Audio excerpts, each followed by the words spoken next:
we go. Oh, Lord.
All right. Greetings, everyone, and welcome to Unique Perspectives Podcast. I'm your host, Charles Dixon, and I'm here with my co-host, Mr. Adam Ford. How are you, sir?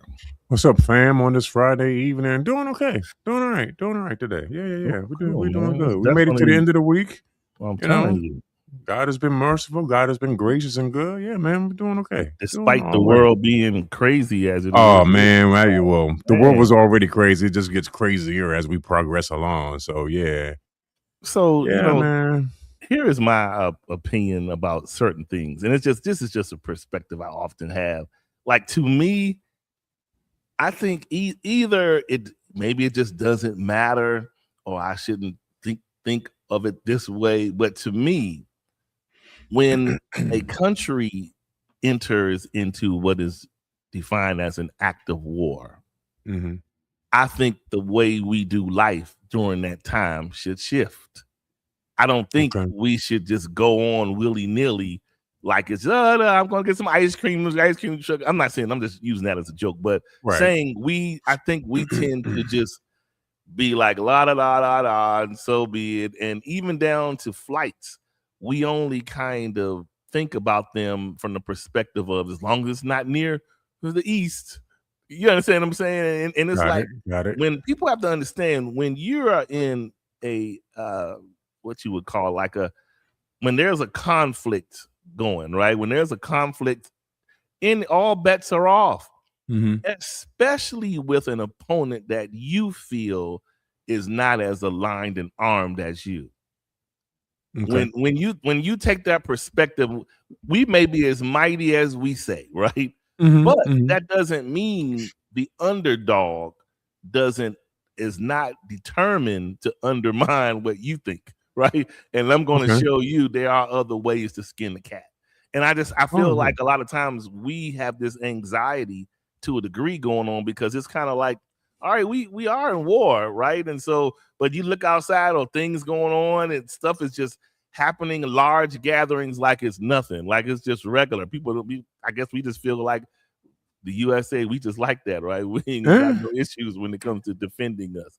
But no, I hear you. I think one of my concerns with this is, and I was even saying this to my wife maybe about a week ago when they first started the attacks in Iran, was the fact that there's definitely going to be, and we're already seeing it happen now, there's definitely going to be some ramifications and some consequences as to our actions, for sure. Our involvement in the Middle East, and we've already seen it yesterday. If you've been paying attention to the news, unfortunately, I would dare say that this is just the beginning of some things. And here's the thing, though, right?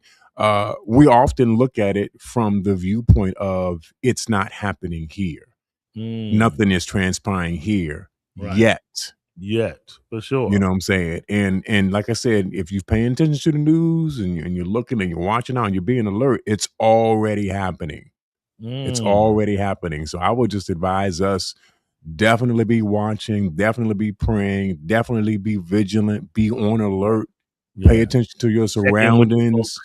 You know what I'm saying? For real. Because this is, with the way things are, and it even seems to be a ramping up of some from some activities, we need to make sure that we are on point. You know what I'm saying? That we are watching out and praying and interceding as much as we can to make sure that we are in the right in terms of our own personal families and everything. Yeah, you need to definitely have them readiness plans. Like, you have that talk with your immediate and broader family and just say, if this happens, this is the plan. This is where we're going to meet. These are the backup whatevers, but definitely need to have them because I just kind of feel like this time around, I feel like, we running around on the shows and we are I heard the president on something the other day and he was just like, yeah, we tore them up. We won. It's over. And I'm like, no, it's not. So, So, you know what I'm saying? If you following those things, it can have you blind if you're not vigilant yourself. And then you caught off guard. So, well, definitely. And I think it's because of the fact that we are one of the few remaining superpowers in the earth today. Yeah. Everybody else compared to us doesn't compare at all. And in certain regards in terms of military strength and technological strength, but I think that it's our overconfidence that is a weak point for us. Achilles heel for us, for sure. When we're not paying attention, when we're not aware, when things seem to be okay and all right on an ordinary day. Yeah. On an ordinary day, you get caught sleeping. Yeah, man. Sure. Yeah, real talk. Wow. So I'm just saying, just be vigilant, pay attention, keep your head on the swivel. Hey, talk. Listen. In other news, other news. Other urban now for the urban news. Okay, now for the urban news. There is a trend. There's two different trends happening on the female side and the male side. On the female side. There has been this trend related. I mean, the dating scene is shifting so many ways. Now, I had to verify because I've seen it more than one post, but it's now some women are saying, I need a deposit before I go out with this person. A deposit? Yeah, if they look on TikTok or one of them things and feel like dating deposits or whatever, but the women are saying, in other words, it's like, okay, this deposit helps me prepare. If I need this, if I need a sitter, if I need I'm just being for real. If I need to get particularly ready, I just think we are going too far with this. Wait a minute. I need you to clarify the whole. What is the deposit? What are we saying? Is this a financial transaction that's happening? We got to make a financial transaction in order to be able to go out on it. What are we talking about? But you know what it is? So if I were to take a dysfunctional lens and look at it, my guess would be, Adam, that it's like, you know how when you're looking in the buyer's market of the homes or whatever, and heck, they even do it in leasing scenes when you look at a place, or if you say you want to go forward, then they'll tell you, okay, if everything looks good, we'll just accept an earnest deposit from you.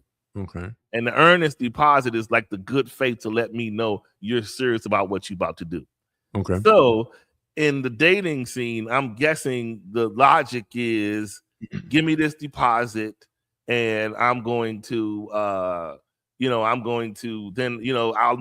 you're serious, but at the same time, it's sewing into me, showing that I don't understand all the logic behind it. But to me, it's just like, wow, we had a whole nother stratosphere.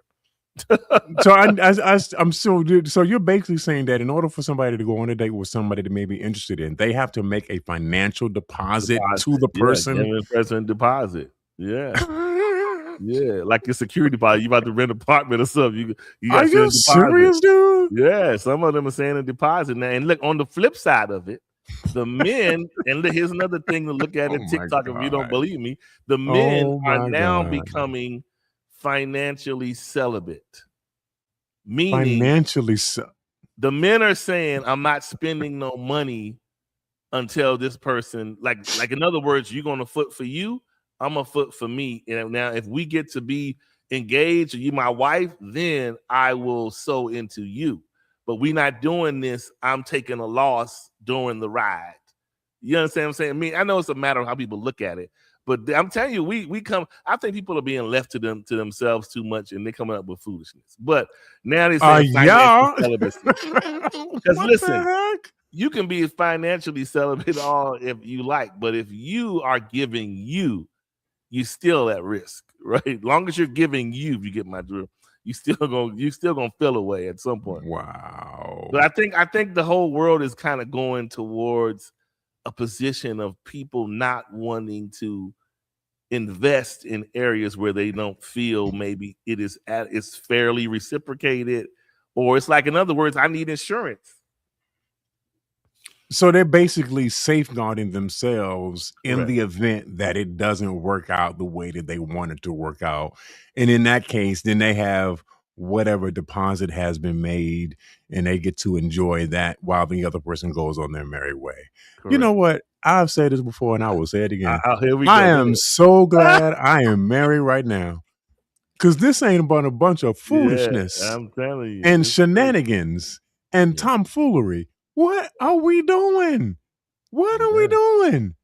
Hello. But it's the world. It's the state of where things are. Like you have men that are extreme left in their expectations of what they desire from a woman or want her to be open to, and all of this kind of stuff. Heck, nowadays, some of the men, I'm not saying women aren't doing this too, but a lot of the men, instead of having traditional first dates, let's go hang out and do this, that, and the other, the first date is because they're trying to overly call themselves impressing the person. The first date is at like I saw something where a guy was talking about a place. I want to say he said it was in Houston, maybe Atlanta, but something called Club Seduction. Some kind of club. That's already bad. And so, in other words, it's like a free fall spot. So your first date is to take the person to the free fall spot. So my point is, it's just like we all over the place, man. And so people are coming up with all sorts of things to try to, as we say, keep it spicy and interested. Listen, while some of it is very much dysfunctional, I think our expectations are so far left. People feel like if I'm going to get in this pool, I have to swim in the proper lanes, or I'm going to self-disqualify myself. So it's like there's a lane happening in this dating pool and people are doing out there. And it's like if you're not following suit, you quickly feel as though you're not relevant. Although we are relevant that you believe in yourself. But to the overall masses, you appear to not be relevant. So it's like, who? You don't do this? Wait, we've been doing this a couple of years ago. You don't do that? Oh, you on another planet. That's kind of where it is. Yo, you know what I mean? Yeah. Yo, I don't even know what to say right now. I don't even want to be outside. I want to be inside. To safeguard it against all of this foolishness, man.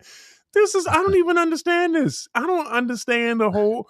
Listen, if you know what? Listen, Margaret says women are saying they need a deposit to make sure he has money to spend. They're paying for their time in advance. That's probably how they're looking at it. She's not saying her, but she's saying that's probably right.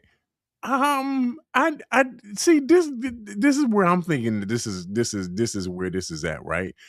We're on the borderline of prostitution at this point, right? Wow. You're talking about making a deposit. Now we're talking about a financial transaction in the promise of certain services being rendered. And I'm not necessarily talking about sex. I'm just talking about being accompanying somebody and all of that. What? So look at it like this, Adam. I'm going to play advocate for the woman, right? Oh, look at it like this. Lord. Think this is how. So we have to. You know how you always make the reference to the system updates, right? How you got to make sure you're making your phone system updates and all that kind of stuff. Right. So in the world today, the way files are updated in dating today, women at any given time, like once upon a time, a woman, it didn't matter how she looked, how fine, how not as fine. It was a different approach to dating. It was like, first of all, you didn't have all these people in your inbox. It wasn't an inbox, right? It was just if you were a social person, maybe your chances were better because you were always out. Okay. But if you were just your local, I go to work, I go to church, I go home, I go do my errands on the weekends, you usually got caught wherever you were. Oh my God, I saw you walking.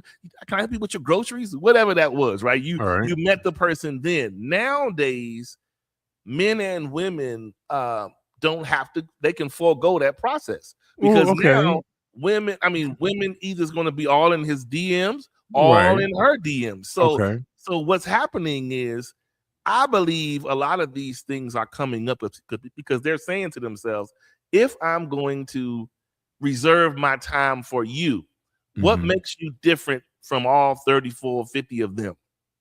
So how can you stand out transactionally to get my attention? So now here we go. It's almost like we go into the highest bidder, and men are the same way. The men are doing it differently. The men are meeting the women, and instead of the man leading with his money on their side, the man is wanting her to lead with her freak on his side. Oh, so-and-so willing to do all. So you mean tell me you don't do all? Oh, come on, man. Where they make you at? So this is what it is. It's like the men are looking for something, the women are looking for something. And so people are looking at it as, if you're showing me that you're willing to sacrifice to this degree, then okay, I can go in with you. But if not, I'm gonna dip into my reserves over here.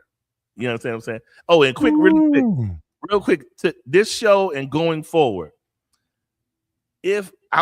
so we can make y'all more involved. If y'all have questions, like I know y'all leave comments and we'll get to them when we see them, and we'll, definitely highlight what we highlight. But if y'all have questions, like if y'all sometimes see how Bruce, I don't know if Bruce is there, but when Bruce have a question, he gonna say question. So the narrative going forward is just put a question in all caps, and we'll stop and talk and address you. But we don't want to overlook people when y'all have questions that you may feel are valid points and things like that. I'm about to type a question now because I don't know what the heck is going on with this daggone deposit. Oh, you should have on deposit. Hey man, that deposit thing is deep. Dating, you probably can look on TikTok if you put it, or maybe the gram and put with dating deposits women, and they're gonna start coming up. Them dating deposits, they want them deposits. It's like it's a different day. So before we go on a date, I gotta give you. So let me ask this question: if the date don't go the way I wanted to go, do I get my deposit back? Oh, that's a good point. We didn't think about that. I'm just asking because that's what a deposit is, right? Let me tell you, it's supposed to secure whatever it is you're depositing for. So if the date does not succeed, do I get my deposit back? That's right, right? Wow. Right? Because if you put a security deposit on an apartment and you move out of the apartment and the apartment is clean and it passed inspection from the landlord, you get your deposit back, right? Yeah, exactly. Do I get my deposit back? That's a good point. Hey, listen, here's a brilliant idea, Adam. Listen, just like in the car world and all that, you should said no, you don't get your deposit. See, this ain't fair. See, that's what that right there. We ain't fair. Oh Lord have mercy. Some of these men are probably okay. So here's the thing. We need to start an insurance company like Geico, but do it for love. We gonna manage all the love transactions. Dateco deposit. The world gonna get there in a minute. You're gonna need a dating insurance agency or love. Margaret said non-refundable. You know what? Non-refundable. See, non-refundable. Oh so my God, like, what do we do? Oh my God, what? So listen, Adam. All of this is telling me we are getting into an age where it is like, if we never lived in a time where it is show and prove, it is now. Gone are the days of, listen, once upon a time, men could survive off of the great story. They could drum up the line, the game. Now, that's fine, but go ahead and run me that deposit. Okay. Well, how much is the deposit? I mean, I'm going to need 500. I mean, maybe even 1,000. You're like, God, the date might not even cost that, but okay. Right. It's a whole different day.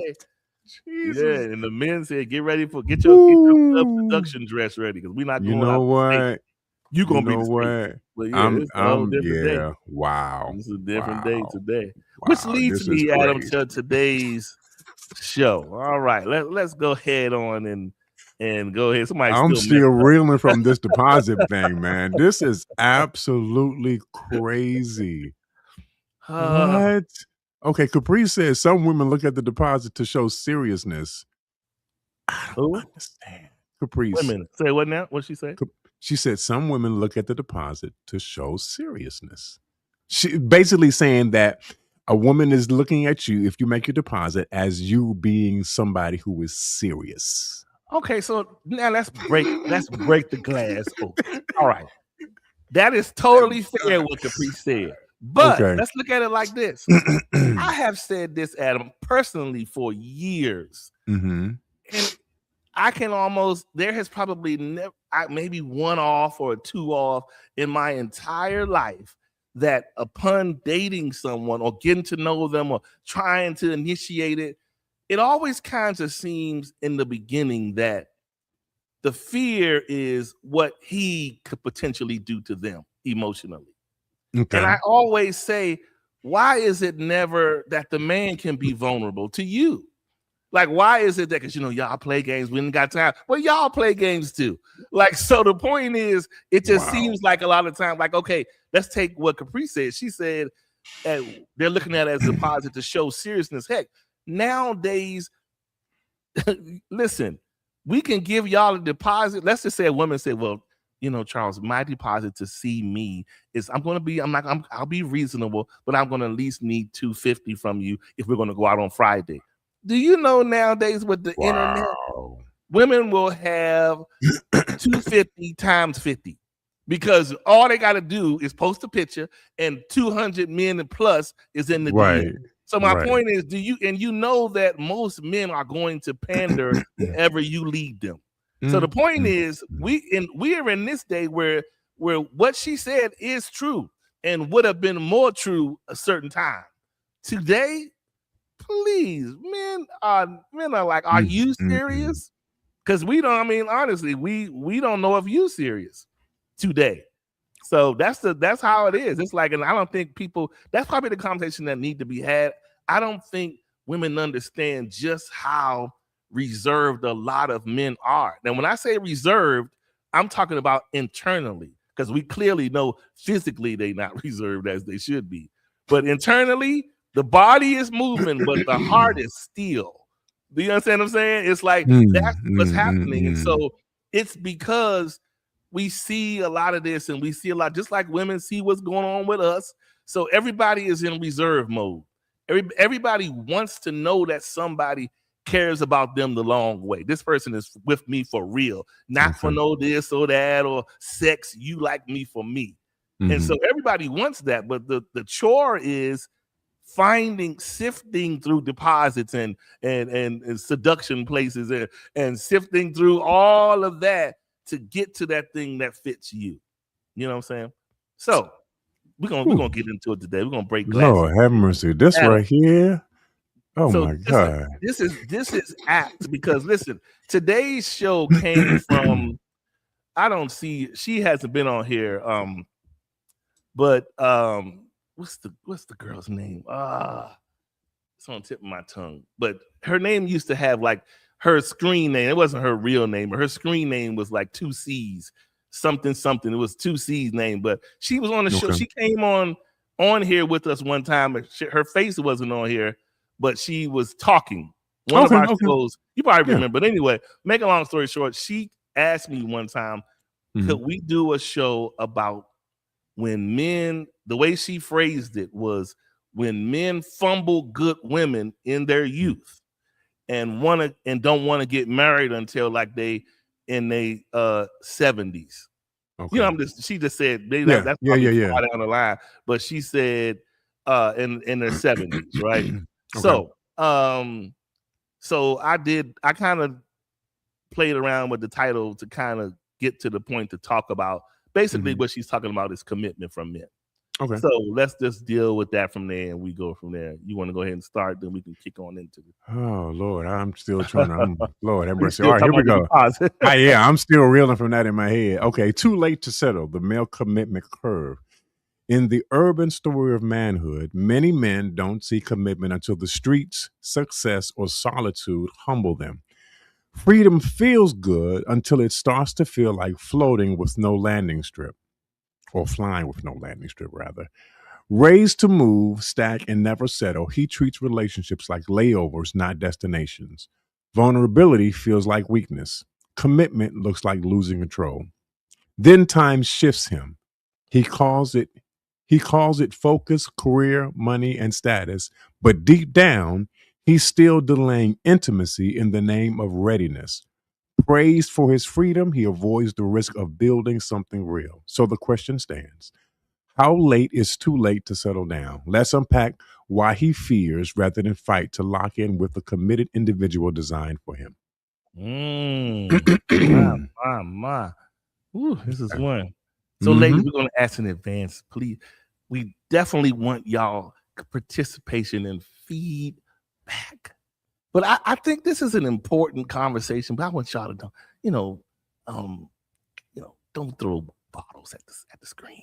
But anyway, okay, we're gonna walk on. We're gonna walk on through this. Good. Screen. Come on. I think it's first. Well, first of all, if it's some men, if it's some men in the panel somewhere, look, raise your hand if you want to comment, because me and Adam are only talking from our perspective. We're not all of the men. We're just giving a perspective. Yeah. So, all right, I will say this: men desire the same things that women desire, meaning the white picket fence, the dog running around, the kids healthy, everybody, the money's in the bank, things are balanced, everybody's happy, right? Whatever that picture we all grew up desiring. Of course, everybody's pathway to that is different, right? We some people, it may look like it's perfect and it was tailored. Some people, they end up running towards something that they did not see coming up. Maybe as a child, you didn't have what you now have. So you made it your business to have it, right? And then there is us being on our individual paths as men. Listen, let me start off by saying this. I have probably wore every shoe of reason to this show today, right? Meaning, when I say every shoe, I have definitely been in the positions of where I could say, oh, I'm moving like this because I pointed my finger at them, meaning the woman, right? I did this because you didn't take it serious when I was doing this, so now I'm doing me, right? So you got that headspace. Then you have the headspace where, let's just be honest, sometimes we can be non-committal sometimes. I mean, and committing is a beautiful thing, but it is a commitment, right? And so people have to level set. You got to level set with yourself to walk into that the right way. So that's another thing. Then there is the then there is the fear of contentment, appetite-wise, if you feel me. So sometimes men will reserve committing because they fear faltering after the commitment. Like they feel like if I can do this, I'll do this. But am I gonna have that itch after the fact? I have the itch beforehand, but will I have it after? I don't want to destroy this or destroy her. So let me take my time a little bit and get me together. There's that part. Then there is the what we tell ourselves. And mind you, as a excerpt, what Adam read was something I had written, was starting to write, was a kind of a situation to kind of tell my own story, right? So that's kind of where a lot of that came from. And that's why I said that part about us as men, we can navigate and it's almost like we floating through life and there is no airfield to land. We just floated, right? And we just float. And then I said, then when life shifts, I can speak to this. Sometimes our situations in life can easily become our excuses. My career, my this and that, all these things that we do that we put in front of as a means of avoidance. because a lot of times a lot of men, as much as we beat on our chest, the biggest thing I believe we struggle with in this area of commitment is fear of vulnerability. Okay. Yeah, vulnerability, because wait a minute. Hold up. I'm going to read your thing, Kay, in a second. She got me tempted. Hold on. Let me see. Oh, Lord. That the majority of men hold more stock in getting versus relationship. I can honestly say that I'm over 55, and the men I meet inside the U.S. want to hit or fulfill that conquer. I mean, okay. I don't know if I would say today that we hold more stock, because listen, I have seen the narratives firsthand where I have heard them say, day one, he can get it. So I don't know if the stock is leveling out. Anyway, nonetheless, so the point I'm saying is this. So me, I'm gonna talk about me. I have had those fears, Adam, of what that looks like, because now I'm going to unpack it and flip it around. Okay. I don't think a lot of women understand how much they talk about the next level, but they don't talk through the next level. Okay. Like just meeting a guy and telling him what your expectations is, and I want to get over there someday, but that does not break down to him how you factor into that, how you offset his life, how you are a partner to him, how you complement one another. It seems like it's just the goal at the end of the road that as a man, I need you to understand and put into play and drive us there, right? And that's fine. But I'm saying this to say,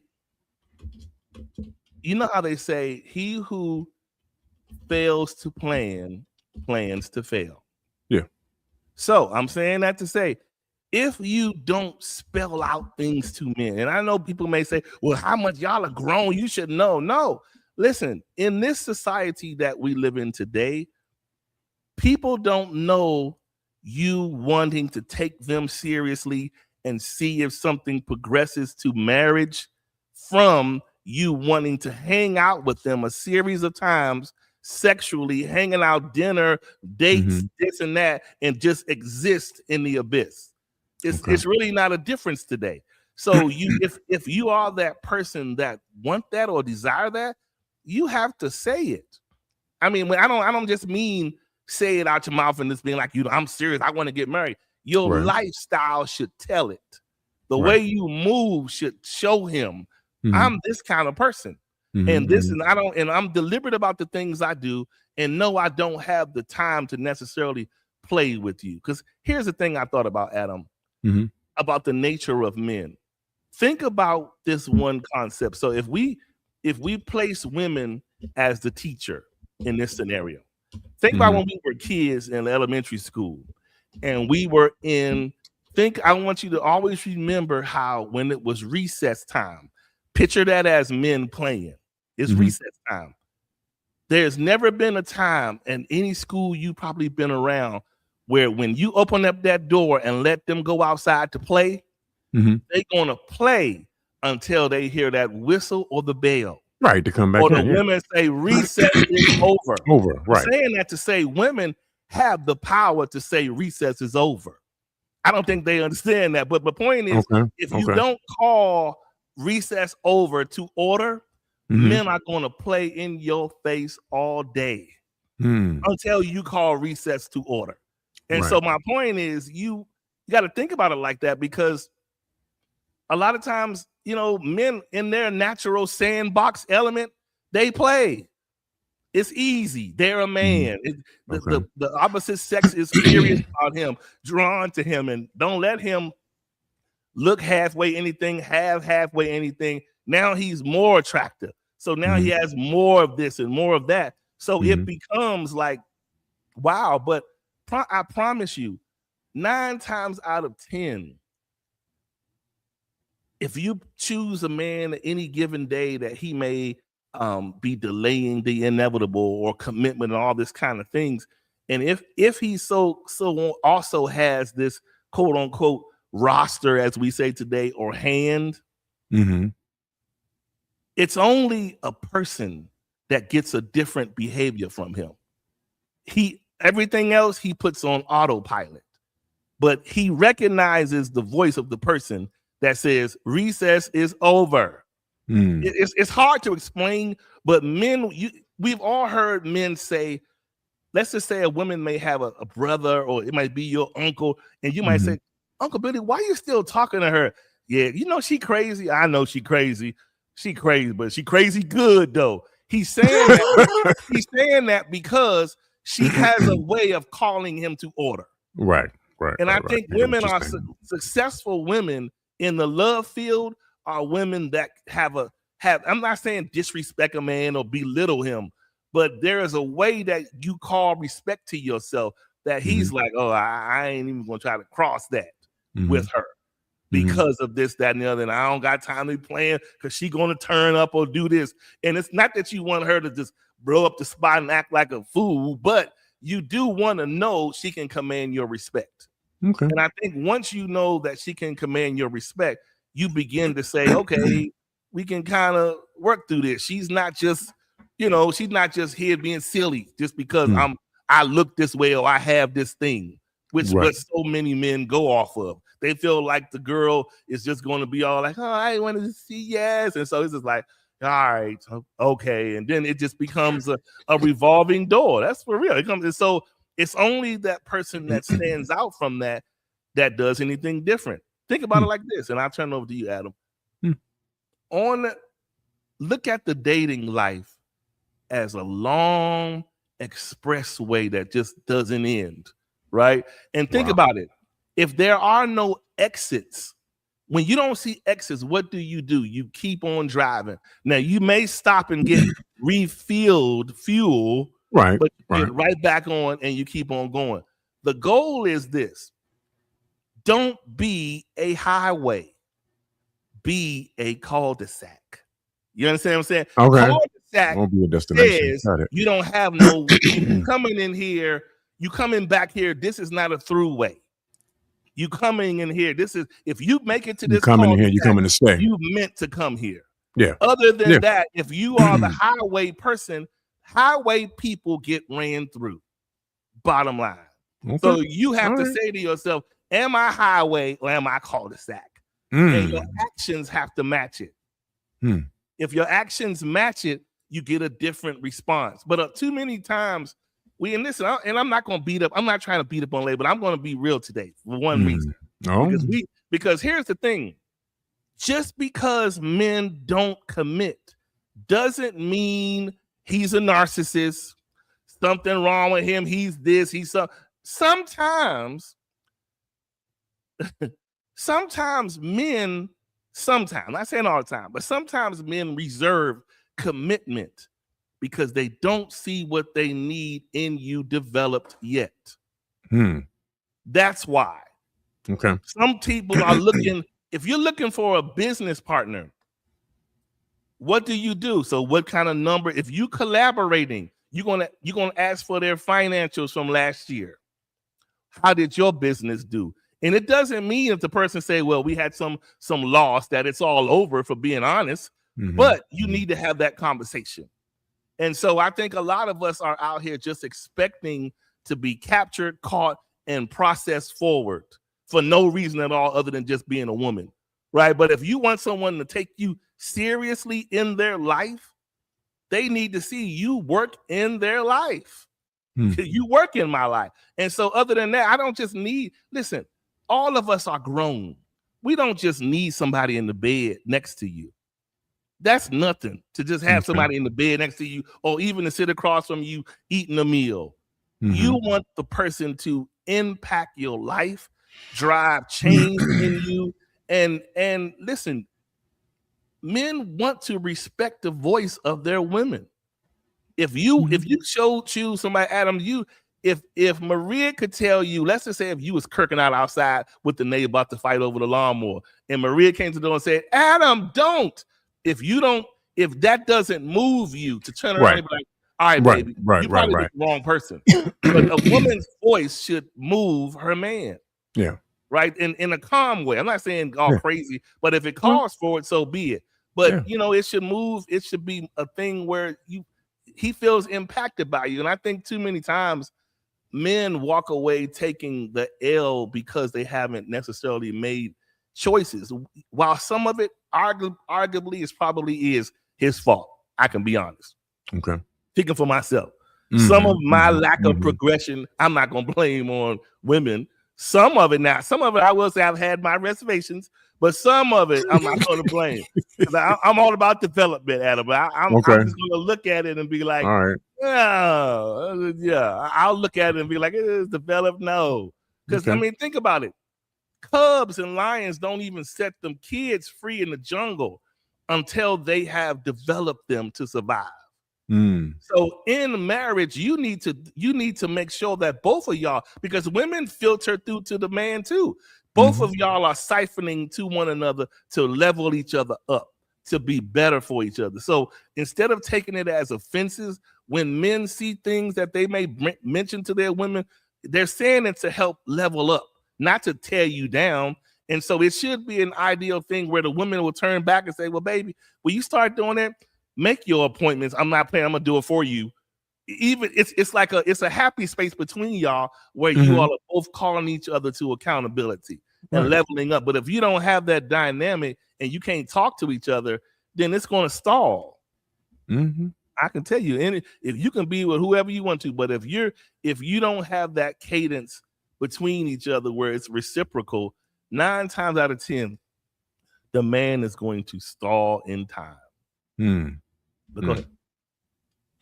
No, you doing good. You're doing good, okay, bro. Go ahead. Now, No, I mean, I think I'm just going to refer back to part of the conversation that we had prior to the start of the show, and just talking real talk in terms of commitment and the reason why men don't commit. You know what I'm saying? And in terms of really recognizing what those things are. And I think you kind of hit on something too when you were talking about the whole idea of some of the reasons why men don't commit in terms of it exposing them to a level of vulnerability that they may not have had experienced before. Because when you're committing yourself, you're taking a risk, honestly. You're taking a risk because you don't know whether that person is going to commit to you. You know, if you think about it, honestly, you don't have any real guarantee. You know, you hope that, you know, through the process of the relationship that we know each other on such a level that we understand that that there is the possibility of commitment. But it's not a guarantee. It's not a guarantee. And that is the risk that we take as men, whether or not this woman is going to reciprocate the commitment that I'm making to her. Wow. That's just this real talk. You know what I'm saying? This is real talk. And I think for a lot of men, and I'll say this, and I'm not even going to stay on this for a long time. I think for a lot of men, I was thinking one thing, but I think I'm thinking a different way now. I think in our own way, we do value commitment. For sure. But we're not just willing to relinquish it. Treat commitment in a very casual way. For sure. That it is important that when I commit to you, then I'm giving you my all. But again, the issue is, do I know for sure that she's going to reciprocate that back? What guarantee do I have that she's not already with somebody else doing the same thing that she does with me? How do I know that is certain? You know what I'm saying? Yeah. So, and for me, and I like commitment. Commitment is something that is familiar to me, but I also understand that with commitment, again, there is the idea of risk. And that, when I commit, I'm risking something. I'm risking myself. I'm risking me. I'm risking trusting me with you that you are not going to treat me or mistreat me or abuse me when I commit to you, but that you're also going to commit to me the way I commit to you. But you don't have a guarantee in that, right? So Charles, let's talk real quick. Let's talk about the fact that some men commit, but they don't. You said something to the effect of the fact that I don't see what I need to see in you. Yeah. In terms of, okay, I want to commit to you, but I need to see a certain thing in you before I commit to you. Do you communicate? Do you communicate that? Are they supposed to just understand it by osmosis?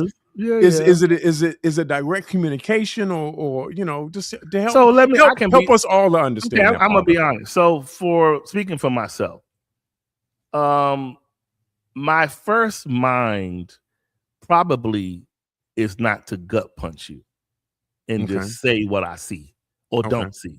Okay. But what I can say, and I say this proudly, if there is something, like I look at it like this. You ever notice those animal shows where you see the monkeys and when they in their relaxed state, you looking at them and both of them are doing like this to each other. They're picking, they're pruning. Okay. So naturally, I like to prune in my regular element, like meaning, yeah, you could be great and you can be an amazing woman.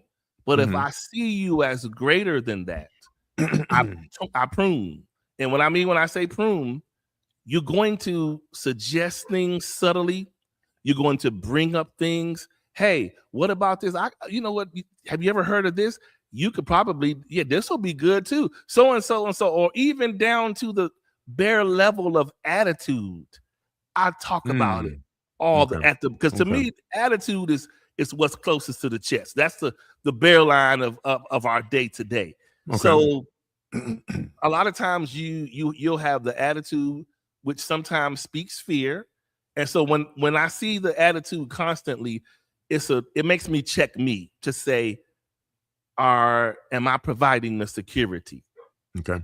Because I shouldn't keep seeing the attitude unless there's something wrong, right? Unless there's something wrong with them totally, right? If the attitude is consistent, is it something I'm not providing? So that's first thing I'll check myself. And then so from that point on, then you talk about it. So there's the attitude part. Then there is, let's look at, okay, how you position yourself. So attitude is one. Then there is your ambition. Okay. Is it there? Like, and if it's not there, okay, so that's a man should look at it like this. If he's with a woman that's not so ambitious, then where will she show up in my life?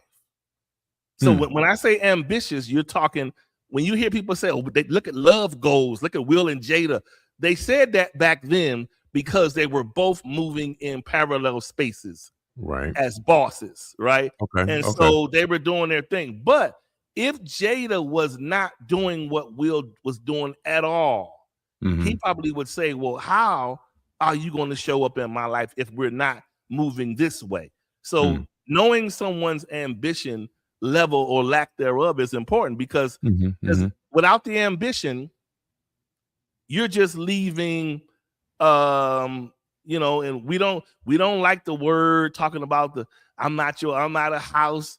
What would they say? I'm not the housemaid. I'm not doing all these things. But, everybody looks for their roles in the relationships. Okay. I'm the guy that's going to do this. You're the woman that's going to do that. We're going to do this. And this is how we come together. So if you don't define those, then it's like, okay, how are you going to show up? Like a woman should always know how a man is going to show up in her life. Not to say, I'm giving you a resume, I'm going to take it to my job and help you while you sit at home, and it's okay, I'm going to take care of you. Because a lot of women find themselves in positions where they want love, they're attracted to a specific guy, but they honestly know he is not really at a good space to really lead me, to have my respect to the point to lead me. So what I will do is I'll just hang out with deal. He is cute though. I like his cornrows. And you deal with him and you hang out with him, and before you know it, you got a son on your hands. Oh, right. Or a project. That's what it sounds like. A son that you sleep with, rather. But anyway, so the point is that's what happens. So my point is we it's just a thing where, look, if you want a man to lead and be a provider, then you gotta trust in him. You gotta respect him. How else are you going to expect anything from him if you don't respect him, if you don't have no trust for him? You ask him for a recipe for disaster, right? And a man will not even be challenged enough to show up for a woman he know that doesn't believe in him. Right. Or the first chance he gets will weaponize what he shared deeply with you against him. Yeah. That's one of our biggest fears when women are asking men to be vulnerable, and I want you to go deeper. Why? Because when I do go deeper, then you're gonna vomit it back on me the moment I get on your nerves. Right. Or we get into a big argument. You should have said that to them people before they took your car. Yeah. So you kind of look at the commitment like okay, if I'm gonna commit myself to you, and we're gonna be in this thing together, then there are things that you can and should not do to me as a result of my commitment to you, right?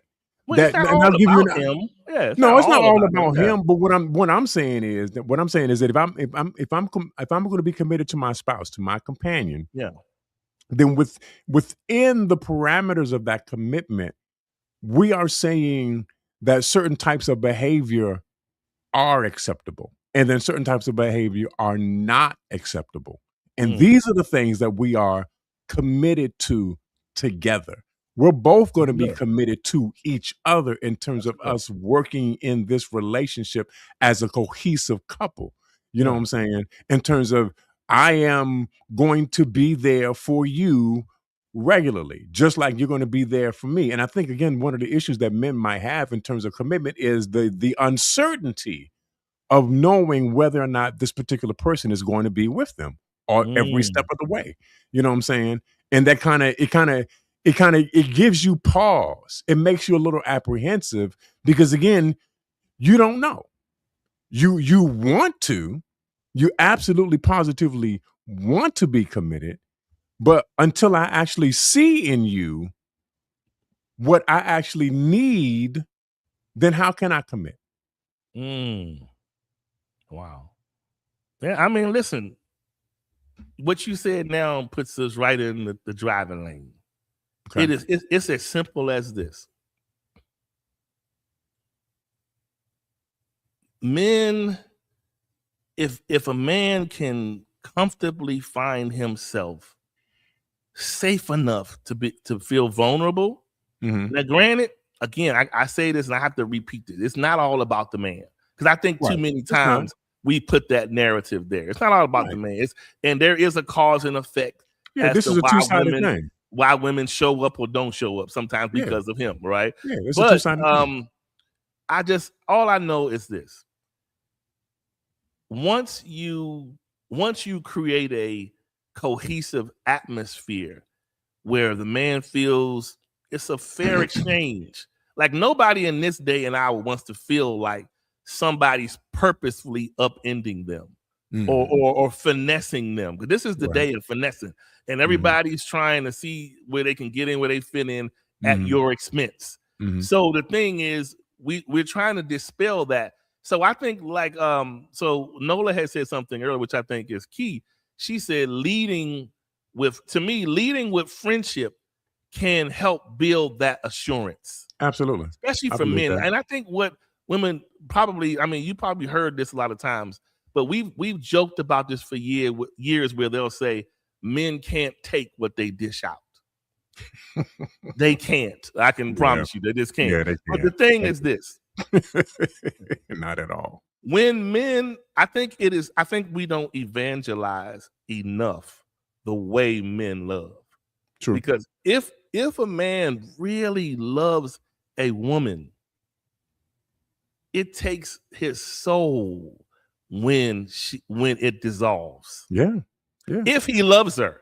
If I'm he not loves her. saying it's just some old, Saturday night at the saloon. But if he loves her, it's serious. And it's a part of him that moves when she moves. Absolutely. If she moves from him and he's connected to him, he's like, and it's not a good feeling. It's not. So it alters your pathway, and you vow not to be that person to experience that again. And the mistake we make is when we do that, we rob ourselves of the beauty that the right person can give, right? Because we're so busy living under the guard of saying, I'm here, but you sure not going to get close enough. You stay way on over there. And while you show up to the dance, but it's almost like saying there's invitations going on. Are you going to the dance on Friday? I'll be there, but you go there and just sit on the wall. You don't participate. You're there, but you're not participating, because participating says you're inching more towards vulnerability. So before you do that, you better sabotage this and let it dissolve so you can be in control. You understand what I'm saying? Well, this is why I said what I said earlier about the whole idea of me committing to you also involves risk. Yeah. It goes part and parcel with the whole idea of commitment, because for a man to commit himself to you, and I'll speak from my own personal experience. For a man to commit to a woman, you put 100% in. You love that woman with every fiber of your being, and there's nothing that you would not do for her. You're putting it all in because this is the one for you. So you are literally risking it all for one person. And again, let me reiterate, you have no guarantee what the return that the commitment will be reciprocated to you. For sure. None. Wow. But because you love 100%, and you believe that this is the one for you, you're willing to go there. Wow. You know what I'm saying? And unfortunately, Charles, a lot of men who have done that have been sorely disappointed. Because the commitment was not reciprocated, which hence leads to the behavior that we see with men being as promiscuous, putting it all out there for the whole world to see, because they're no longer willing to put their heart out there. Because in times past, and again, this is not just true for men, it's true for women as well. Because in times past, you have been hurt because the commitment was not reciprocated. Yes. Let me tell you, what you just said is the key. When we see, like, we're talking about men, so I was going to go both sides. When you see a sign of a fearful man is a promiscuous man. It may look like I'm putting notches on my belt. He's moving that way in misery, which I don't care how evangelized as you the man, you got the bag with you got all the baddies.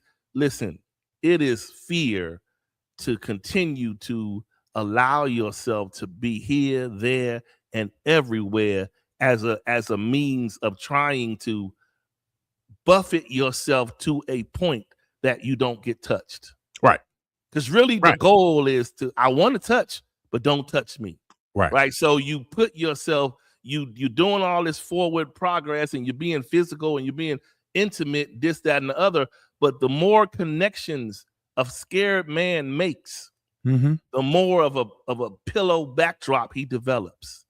So it's like, I'm doing all of this because I'm frightened out of my wits to be vulnerable just to you. Because I'm not sure.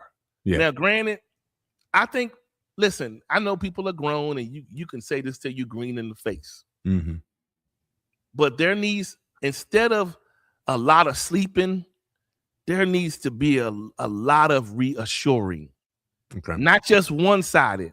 Because we're used to the lady will say, well, talk to me. I want to feel secure. So do I. So does the man. About Absolutely. you get the best out of me when I'm secure with you. Right. If I can tell you certain things and not care about if it throws back up, or I can give you certain access, I trust you.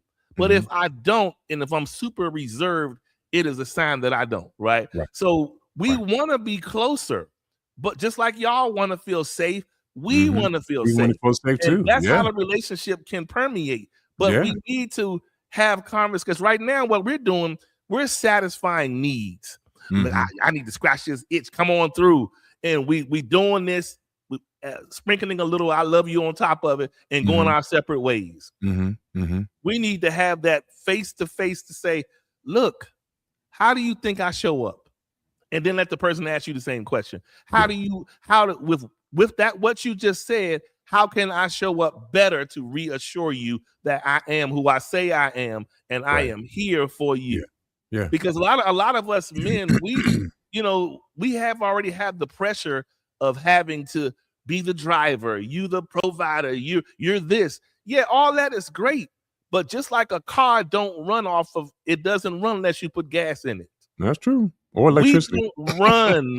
We don't run unless you put assurance in us. In there. Yeah. We need assurance. Yeah, assurance. When a man has assurance, it doesn't mean he's a perfect man, but he's an active man, and he can perform better in the stratosphere of your relationship or marriage when he is assured that you are who you are in his life.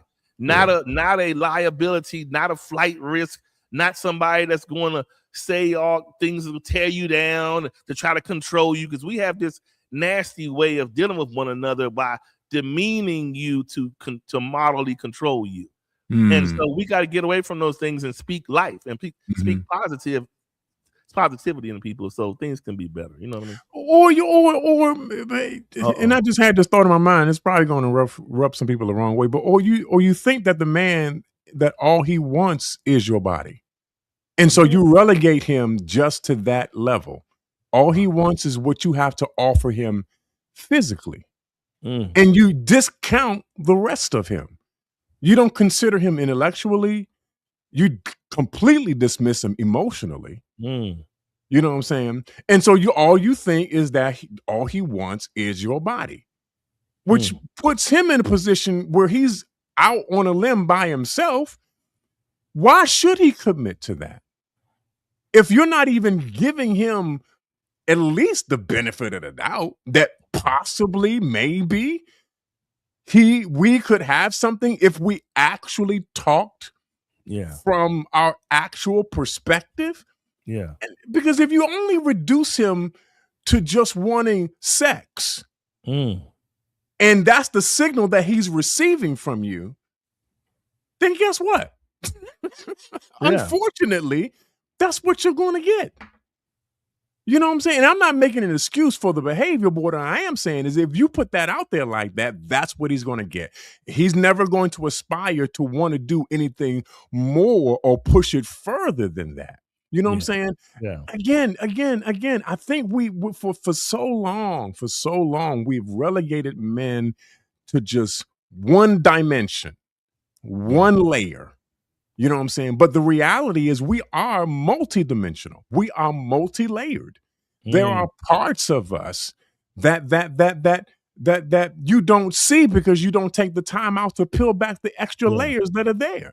Yeah. You know what I'm saying? Commitment. We want commitment. We do. But we don't want, we're not just committed to you for your body. We don't want to, we're not just committing to you for your sex. Come on, let's talk for real. Let's talk for real. You know what I'm saying? That's all I'm saying. And listen, I didn't just commit to my wife because of this, that, and the other, because of physicality, because she looked good. You know what I'm saying? There were some other things that also played a part in that.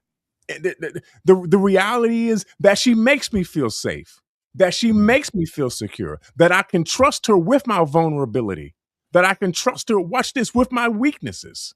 I can trust her with whatever issues that I'm having and know that she's not going to exploit me and weaponize my weaknesses against me later on down the line. A man, in order for a man to commit to you, He needs to be able to feel as though you won't attack him. Wow. You won't take him down. Wow. With what he's already given to you. Wow. Here's another thing that I don't think for years we've both as men and women looked at it this way. But think about it when you were talking about that part about just him just kind of being a singular lens about sex. Mm-hmm. Think about it. When a man meets a woman and they have a discussion, 9 times out of 10 in those first 48 to 72 hours, the woman is going to lay out the disclaimer. Look, I'm looking for something serious. I am not here just for you're just not going to hit it. Just make an example, right? Right. But you know what that tells a man? When you lead with that, in a man's mind, sex is not just for me, right? Isn't it just for you too? But when you threaten him by saying, look, I don't have time for that. If you just here for that, whatever, that lets him know you have another agenda. Meaning there is something else you're willing to barter sex for. So because sex is in marriage, it's mutual, is it not? Right. It's both parties, so it's not a thing to dangle a carrot. It's there for him, and it's it there shouldn't for her. be, at least. It shouldn't be. But in the regular world, we move so dysfunctionally that we guard sex like in other words, he's human. He's not a robot. Right. He can feel too. He's got a heart. You having him can affect him as much as him having you. Exactly. But we have this thing where initially it's just like, look, I don't have time to make it. All you just want is sex. Well, guess what? When you cheat on him, you want sex too, right? You want somebody to meet your needs, and he listens to me. And a man can listen to you, but he don't got to sleep with you. So I can be the side guy and have a conversation all day and tell you, well, take this coffee. I'll talk to you later on. So when we add sex into it, it says something else. So I think we need to stop playing the sex game and be real with who we are, because I think we hold this sex over one another like it's like something to threaten each other with. It's leverage. It's leverage. Yeah, it's leverage to move you to get what I need. If you do this, you can get that. That's crazy talk. So it's just like, look, sex was meant for procreation, for marriages, for people to love one each other in covenant or what have you. So the thing is, if you are using that as a leverage, because in the past, 9 times out of 10, Adam, when someone is telling you, look, I ain't on that, it is because that they're saying that they're not on didn't work historically. So when the leverage doesn't work somewhere else, I have to constantly reinforce it to the next person. So if you gotta, and listen, newsflash, when you tell a man that is the biggest green flag that he sees. Okay. Oh, damage. I just need to do some repair talk, and I can get to what I need to get to. Wow. You start off by telling the man, I'm not on that. He hears, yeah, right. You are on it. You just want to feel safe to be on it. You on it.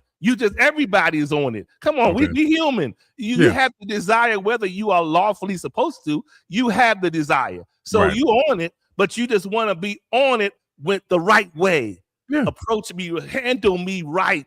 Yeah. So when we come with all of these games about sex, it makes you look manipulative.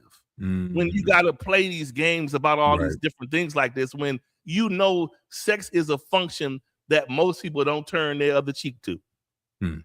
So we got to stop playing these games, and don't present yourself like a victim. Whatever happened before meeting this man is not his business. Technically, you don't know nothing about it. If you took an L, got manipulated, got one-nighted, whatever the case, it ain't his business. One-nighted. If people get one-nighted, one-nighted. It ain't his business. So the thing is, when you make it a man's business, he then makes it his strategy. Okay. Your business shouldn't be his strategy. He only has a strategy because you gave him business. If you don't give him a business, he has to deal with you at ground level. But once you give him, well, he wasn't doing this for me. He didn't do this. He like, yep. He didn't care for me. He wasn't calling me. Yep. He wasn't doing it. He good. Now I'm going to do everything that he didn't do. but it doesn't mean I'm any better or less than him. I'm just smart enough to make notes of what you're telling me so I can turn it around and use it. Yeah. So, yeah. So we got to stop playing. Yeah, and look, the bottom line is this. A lot of men, they don't say this, but I'm just telling you what's in the boardrooms, in the barbershop, in the showers. Not the boardrooms. A lot of men think women are foolish. Oh Lord! I'm just being honest. They was already riled up. Now they about to come for you. Being honest. This is what I mean when I say I'm not saying fools like they fools. What I'm saying is a lot of men feel like I can do whatever, however, whenever.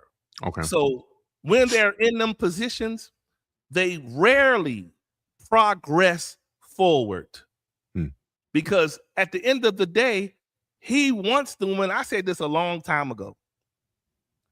Sometimes men want that woman that will tell him no. Yeah. Believe it. I don't care what you say, because think about it. I want you to envision it this way. I don't care how phenomenal of a woman you really are in real life. You could be a wonderful woman, but yes looks the same through all colors and all races. No is the standout. If you say yes, yes, yes, he don't see nothing different. He just sees, oh, she said yes. Who is that? Ethiopia. She said yeah. Who is that? Oh, here, Italian. She said yes. The white. She said yes. Oh, the black. Yeah, all of this is yes. Sometimes he wants to know you may want him, but you are willing to reserve that until you get to understand and know him. Okay. Yeah. Sex is not a all access pass to anything. And people tend to think because I lay with you, here's the access pass to get close. No, it's not. Right. Especially not in this day. Maybe you could have got away with that years ago, but today people are not moved, women or men, unfortunately. The women can have become more resilient than some of the men sexually, to be honest. They'll get right up there. I'll talk to you later. You're like, you didn't take a shower? No. Like, dang. So I'm just saying, people are different. It's a different day. I'm telling you, women can be just as rude as a man intimately. Whether she deals with the pain later when she go home or not. But in the moment, she will move just like it. Yeah. So the point is, that's saying something, and that is saying over time she's developed this protective cover because she's had to. Right. The dude played, the dude cheated, the dude did this and left her to herself, left her vulnerable, left her hurt. So forget about another dude. Dudes will be dudes. But with her own process, she said, you know what? I'm not going to be that woman no more. I'm going to do this, that, and the other. And this is why I believe largely today we have this war, because the women are tired.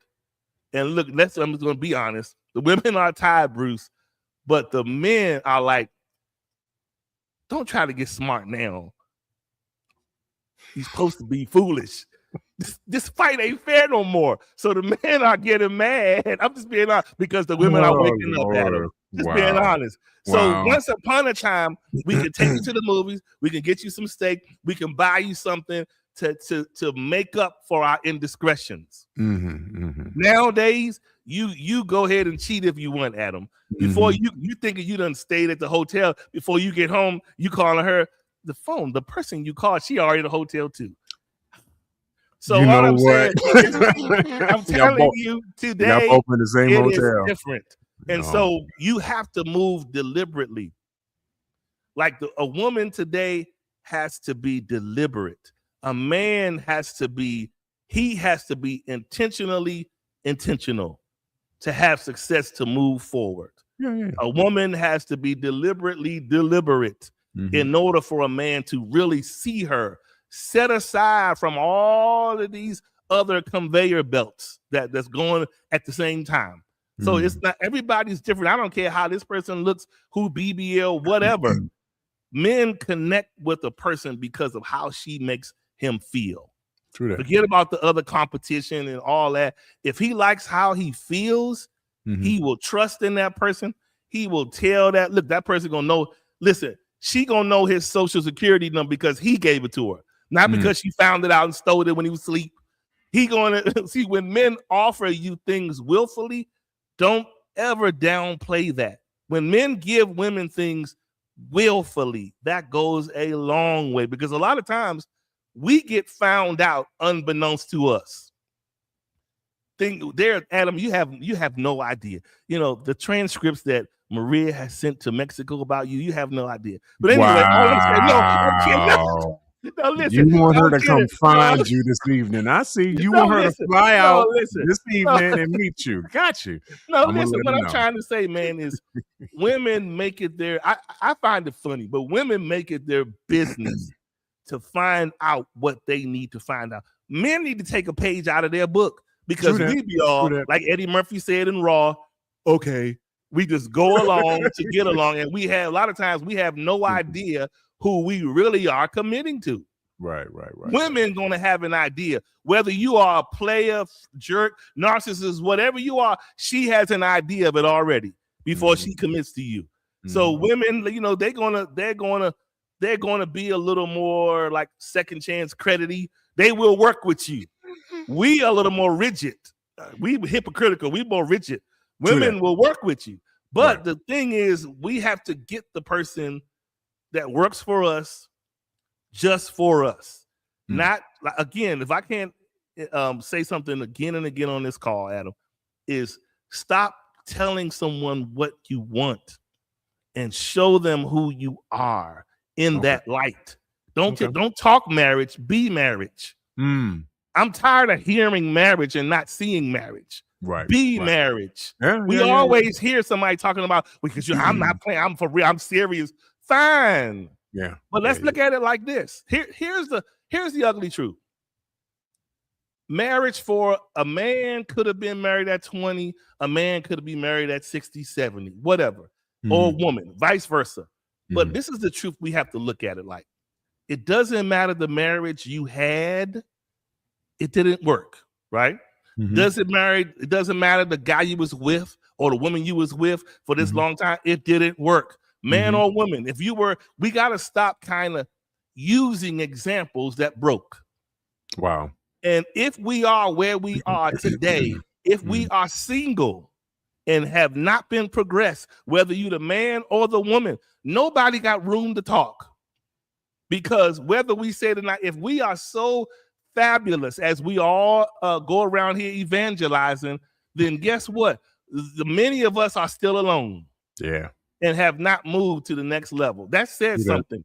And you can, I don't care how many Thanksgiving you bring the person to, how many selfies you take on Facebook. It don't matter. People will let you celebrate them all day and still not move you forward.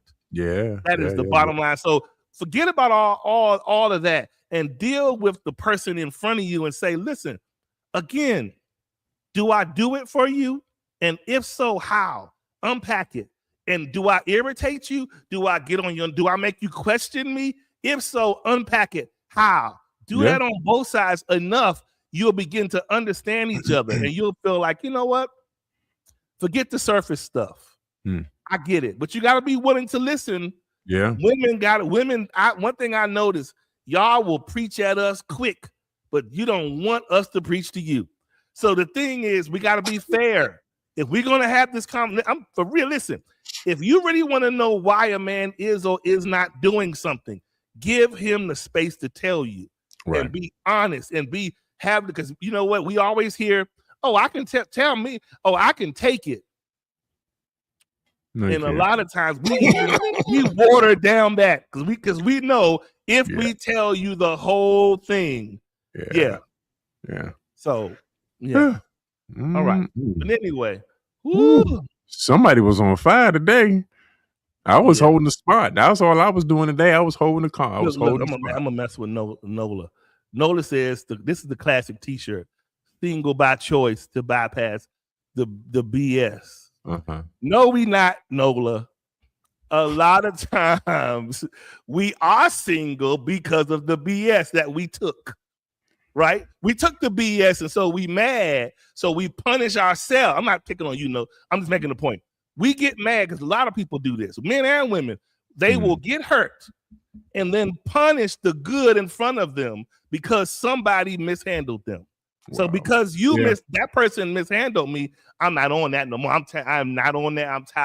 I'm tired of this. But we don't sit there and say, I was the one who opened myself up to this. I'm telling you, so much medicine can be healed if we take ownership. We open ourselves to it. That's why we became susceptible to it. You open up, don't get mad and say all the things about the person that you already knew while you were getting hurt. But after it's over, you know what? I don't play this game no more. Guess what? I'm not messing with no more school bus drivers. He could get it. Look, he's a brokey. You knew he was a school bus driver at first, but you took it. So if you were okay with him, it don't matter if he hurt you. You were okay with him being a bus driver. Don't get mad and embarrass him on Facebook because he hurt you. Own it. Take ownership. All of us got to learn to do it. When we know when somebody cheat, leave the relationship, leave the marriage, own your part first. I'm not saying it's all our fault, but own your part first. Then open the door to have that dialogue. Because people don't stray. People really don't stray all the time for nothing. Now, I can be honest. There has definitely been times where Adam, I probably was straying to play, but sometimes I didn't stray just because of that. I'm just gonna leave that right there. But anyway, all right. So now, this is pretty. You know, I was really scared to do this show today. You was on fire today, bro. That's all I can say. I used you. Wow. Yeah. Wow. Hey, so listen. Man. So somebody's on fire. Yeah. Lord. So bless her, Lord. I'm gonna read a little something before we go out. Right. This is my scratch notes, but this is about what I was telling you about, right? With the book thing.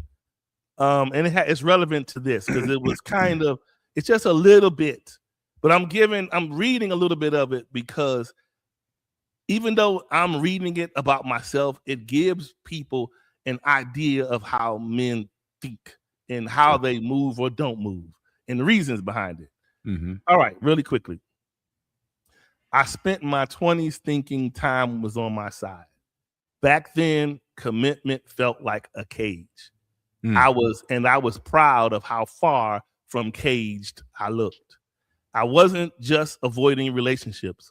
I was building a whole identity around being unattached, always in motion, always with options, always able to say, I'm not ready for anything serious, like it was a badge of honor. The streets loved a man who could float from scene to scene, woman to woman without ever landing. If I'm honest, I didn't even see commitment as something I was rejecting. I saw it as something beneath the version of manhood I was chasing.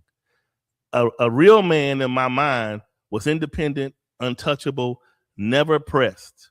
The more numbers in my phone, the more nights I didn't sleep alone, the more validated I felt. I was asking who actually sees me. I was asking who wants me. It was about me being wanted, not being known. I watched other men settle down, like Adam. But anyway, and I told myself, I told myself they were folding, giving up their freedom, trading in excitement for routine.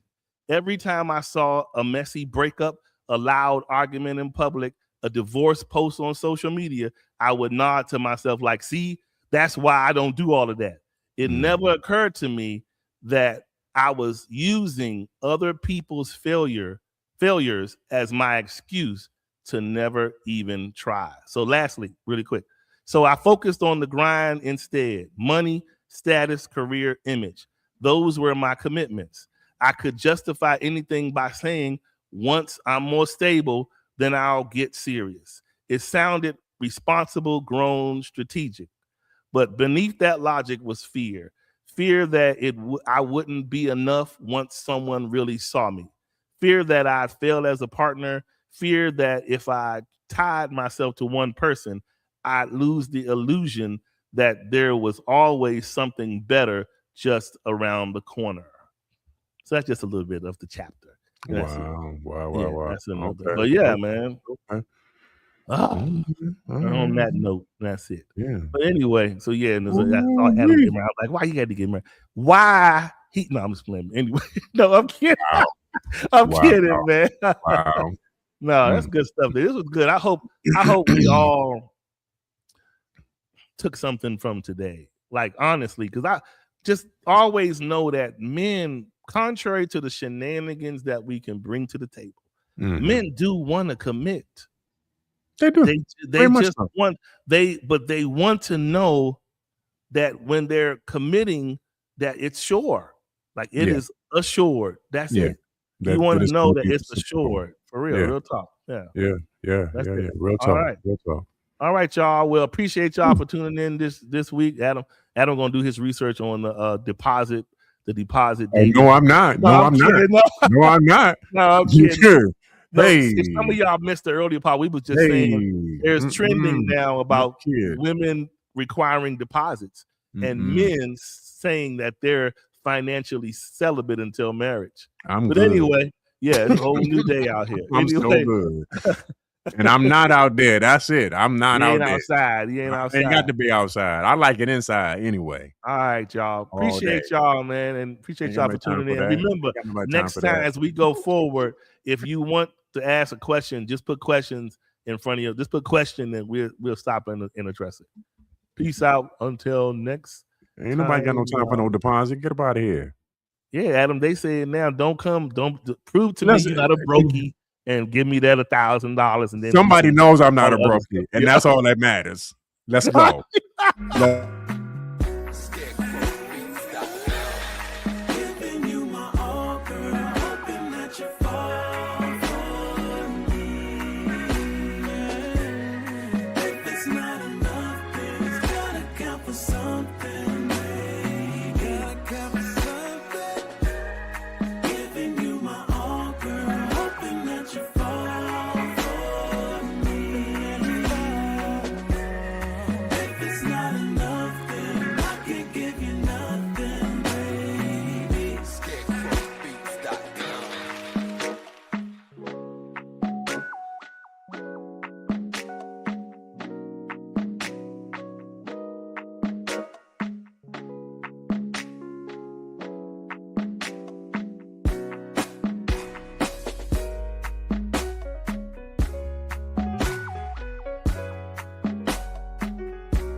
Yeah, I had to put my glasses on. My eyes is too red. I don't know. Because you've been crying. You was crying during the break. You over there tearing up, getting all emotional. Yeah, getting serious. But no, man, this is good. I just like you said. I just think, like I said, I can't admit there has been too much, I guess, stalling as opposed to committing, and I think we need to create spaces where we're not afraid to join ourselves. Now, of course, you want it to be right. I'm not saying with anybody, right? But we got to create those spaces by communicating what we desire and seeing if we feel the same, right? Sometimes people can desire something and you don't feel what they desire. True. So making sure y'all on the same page. And then, like I said, life is short. And as we see, we don't have forever like we think. So if we want to live this thing out and enjoy life, then we just need to go ahead on and connect, commit, and move on, sir. All right. All right. Well, anything to say? You good? Go. You got something to say? Go. You got. Go ahead and leave. I was gonna mess with you. I was gonna message you, but I'm gonna leave you alone. Oh, okay. Leave you alone. I ain't gonna put him out there. Where's the end screen? Where's the end screen? Yeah, hey, don't press that button. Don't press that button. Don't be scared. Don't be scared. We just need a commitment. That's all. We just need a commitment. Oh my goodness. If y'all pray for y'all brother, if y'all pray and fast for him, only some things come by praying and fasting. Maybe he will come. So here's the thing. It's not a here's the magic thing. It's not a question of me necessarily being committed. It's a question of me moving over. Not the question of committed. But we'll talk about it later. All right. Until next time. Take care. All right.